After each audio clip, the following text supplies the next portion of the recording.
తెలంగాణలో రాజకీయ పరిణామాలు ఆసక్తిని రేపుతున్నాయి. ముఖ్యంగా రేవంత్ రెడ్డి వేదికగా పెద్ద ఎత్తున రాజకీయ చర్చలు మొదలయ్యాయి.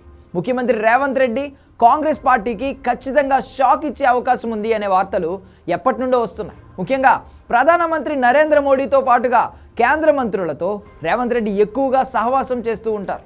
ఆయన ఎప్పుడు ఢిల్లీ వెళ్ళినా సరే కేంద్ర మంత్రులను కలవకుండా వచ్చిన పరిస్థితి లేదు.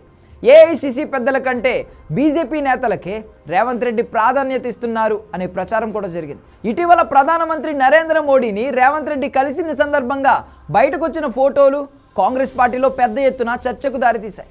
గత 10 ఏళ్లలో ఏ కాంగ్రెస్ పార్టీ ముఖ్యమంత్రి కానీ ఇతర ప్రతిపక్షాల ముఖ్యమంత్రులు కానీ ఈ స్థాయిలో ప్రధానమంత్రి నరేంద్ర మోడీతో నవ్వుతూ మాట్లాడిన సందర్భాలు చాలా తక్కువ. గతంలో చంద్రబాబు నాయుడు ముఖ్యమంత్రిగా ఉన్న సమయంలో ప్రధానమంత్రి నరేంద్ర మోడీ ఆయనకు అపాయింట్మెంట్ ఇచ్చేవారు కాదు. దీనిపై చంద్రబాబు నాయుడు బహిరంగంగా ఎన్నోసార్లు విమర్శలు చేసిన పరిస్థితి కూడా ఉంది. అలాంటిది రేవంత్ రెడ్డి పదే పదే వెళ్ళి కేంద్ర మంత్రులను ప్రధానమంత్రిని కలవడాన్ని కాంగ్రెస్ పార్టీ నేతలు కూడా సీరియస్గానే తీసుకుంటున్నారు. ఇక రాష్ట్రంలో కూడా రేవంత్ రెడ్డికి పరిస్థితులు అనుకూలంగా కనబడట్లేదు. కొంతమంది కాంగ్రెస్ నేతలు ఆయన నాయకత్వాన్ని వ్యతిరేకిస్తూ వస్తున్నారు. కొంతమంది ఎమ్మెల్యేలు ప్రభుత్వ పనితీరుపై బహిరంగంగానే వ్యాఖ్యలు చేయడం ఈ మధ్యకాలంలో సంచలనం అవుతోంది.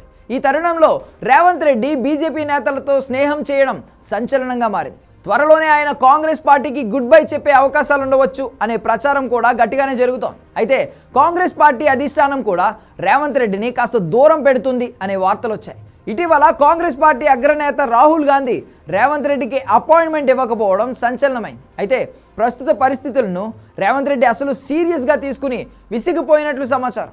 సీనియర్ నేతలు ఎన్నికల ముందు కాస్త సహకరించినా ఎన్నికల తర్వాత మంత్రి పదవులు తీసుకుని కూడా తనకు సహకరించడం లేదు అనే కోపంలో రేవంత్ రెడ్డి ఉన్నారు. అందుకే ఆయన కాంగ్రెస్ పార్టీ కంటే బీజేపీతోనే ఎక్కువ స్నేహం చేసేందుకు ఆసక్తి చూపిస్తున్నారు. బీజేపీ నేతలతో కూడా రాష్ట్రంలో రేవంత్ రెడ్డికి మంచి పరిచయాలున్నాయి. దీంతో ఆయన ఖచ్చితంగా కమలం పార్టీలో జాయిన్ అయ్యే అవకాశాలు ఉండవచ్చు అనే వార్తలు వస్తున్నాయి.